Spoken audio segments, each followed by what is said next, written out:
Danger Zone.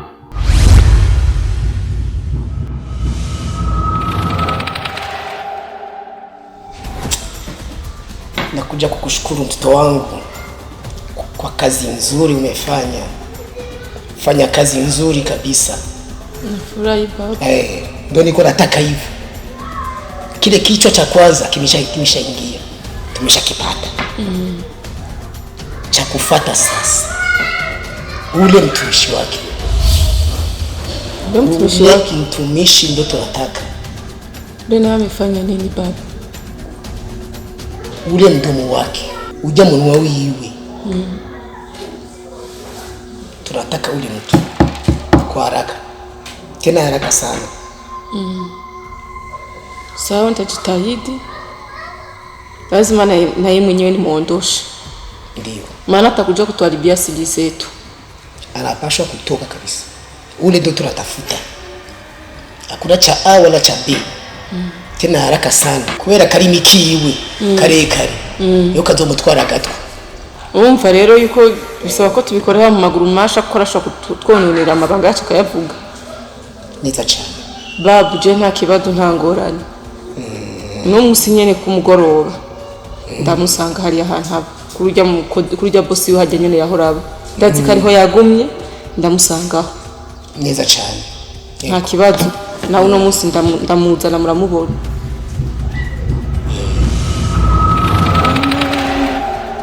Uyu naye anatakiwa kufa. Uyu nzaya akarimi kiwe.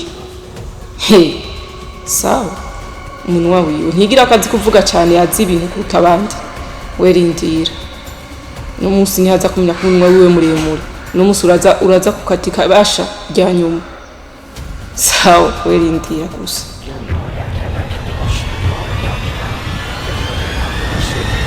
Danger Zone. Farida, unarudia tena. Farida. Sema habari yako. Mzee, nina mambo yenye umeniambia, umenielekeza, sioni kama vinaenda vizuri. Sijaona chochote, sijaona mabadiliko yoyote. Nzi kwa umva mara yahabwa umengorero rero nto bwarenze rero umva kubyo byandenze. Niyo mpamvu navuga Farida. Uliharibisha.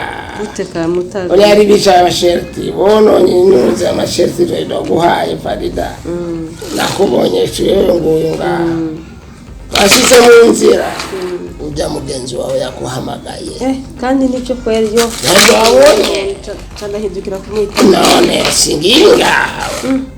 Turenze ko tatabonona. Oya, kandi nakubwiye nuraje nyuma Farida. Narabyiye kabisa. Aha rero ni gutangura bushasha. Ni gutangura bushasha. Kandi ukatanga amafaranga menshi.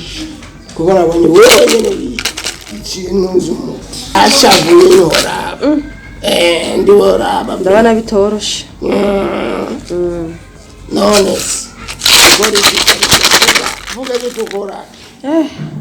Umbure no gutangura bushasha. Ni gutangura bushasha. Kurondera andi mafaranga.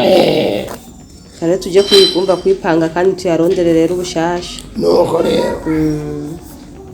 Araza amafaranga ajya gutanga. Yemburanga bwa bundi ari wagusabye inkoko zine. Bashavuye. Nabonye bashavuye. Bashavuye Farida. Ya. Areo. Usuraba genda. Urabe imfizi. Indama. Isa n'umutuku.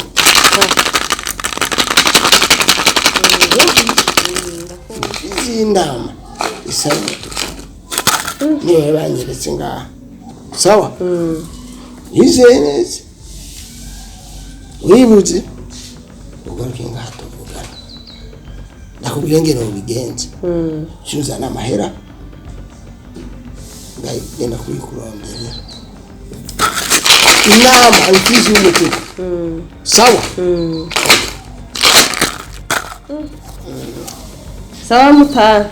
reka tujye kubiraba ibyo bintu ko twobironka banse ko no gumuti banse hama ni nayironka nzocaza kukurondera sawa nawe ironka uzoze ubonyene bazogenda kwirondera ke murakoze tujye kuyirondera rero genda rero ugende neza namwe musigara amahoro sawa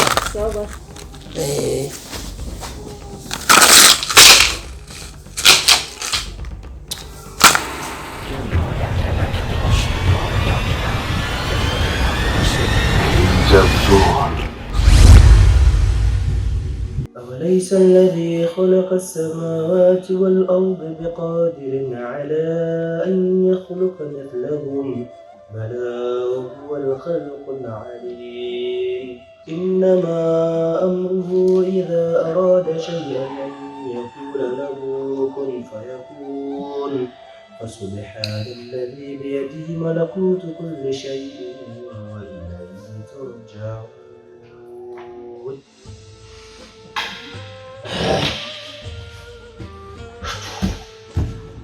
يلا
Jazon.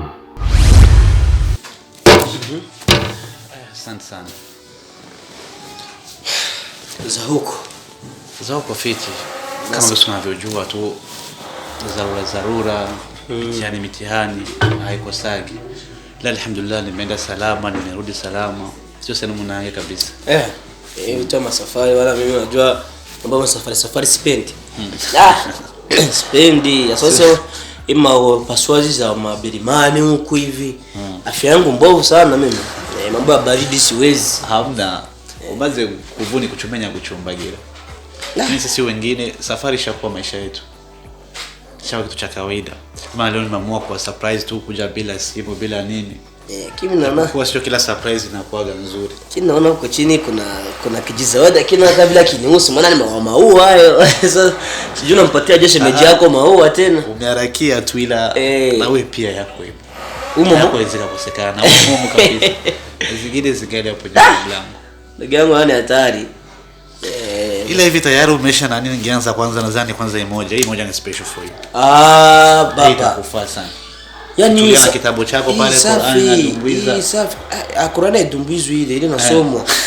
Ile nasomwa. Yaani safi ndugu yangu. Hapa hivi hata kusikia hapa mawaidha yangu vizuri nimetulia fresh. Qur'an pale vile muda wa vile masaa 7 mchana pa hata nilale kailula kidogo. Sawa sawa. Afadhali bengi tu na wewe lakini unajua kama siku nyingi sijamuona mwenzangu. Naomba naye basi na yeye. Zako mwenzako kidogo bado anapikia mamichuzi huko. Mama gari basi. Wala hata usijali. Mwenzako saizi hayupo na aliondoka kuniambia naondoka naenda wapi. Kufasa ngapi? Tangu asubuhi niko zangu toba huruma. That's why nimekwambia kila surprise zingine. Yaani sasa mpaka nafika sasa najuta yote nimeyafanya kwa nini? Labda ningempigia simu ningekuja ningejua hayupo. Sasa kama hujamkuta, sio nikuta mimi kaka yake bana. Mbona kuna ubaya? Ila kikweli hayupo kabisa. Na hajaniambia ameelekea wapi ndio ubaya wake. Akiondoka toka asubuhi hapa umeme upo. Umeme upo. Hujakatika hapo. Tangu asubuhi huko. Simu yake iko available. Imezima. Tabia zake mimi nishaga mzoea mbona? Mimi nishamzoea kabisa tabia zake.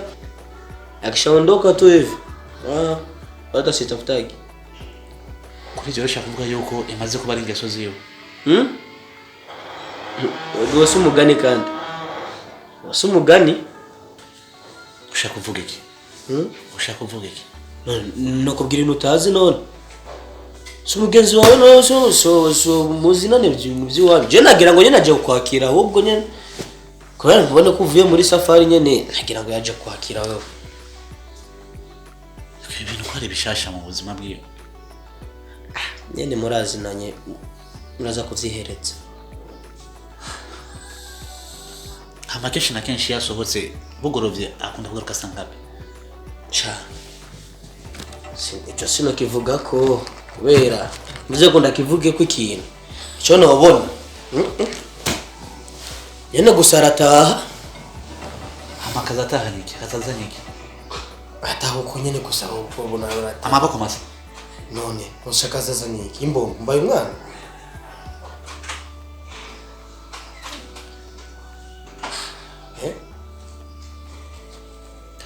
Okay, merci. Gusa wakoze kuzanira karadi imani kuzigame kongerereze. It's okay. Tinda gusabe ntihagaruka uramubwira ngaha munsi y'imeza. Wiwe. Ese nawe turakayanga nawe yo bitwiza. Hamana mu bandanye nyene muri aburugo neza. Ego.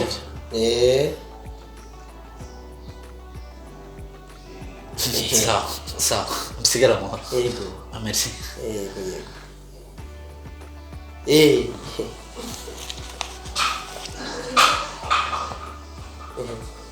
Nakubwira amasazira yego kwe. Niba senzo yangiriye ngaha zisomba ngo biturumbuka sinzi n'inyabu yavuye kare. N'umusazi yubanyina. Reka shareka. Karabyo nzokavuza we. Mbega bakaza nengane. Ewe nuwanyara sukunu bakatsa. Zigwariza.